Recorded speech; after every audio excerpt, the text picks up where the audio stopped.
Hinalaan ko na po si Jade kasi nga, ang alam ko po kasi talaga, meron po siyang jowa. Hindi nakikita ko na po yung mga ginagawa nila na hindi na po tama. Siyempre, bilang kaibigan po ni Chandrea, is nasasaktan din po ako. Yung kamay ni KD na napunta na dito, tapos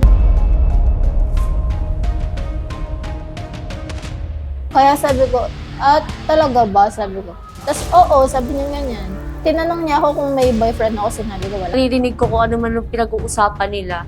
And nung time na feel ko na maghahalikan na po talaga sila, pumagit na po ako kasi alam ko po na mali na po yung ginagawa nila. Nagbubulungan sila Ryle, si Bandol, tapos parang ako lang walang alam, ganyan. Tapos sabi, di mo ba alam yung may nangyari kagabi, ganyan. Sabi ko, ano yun? Sabihin niyo na. Meron akong nabalitaan na hindi maganda about last night. Tahimik kong tao tapos biglang may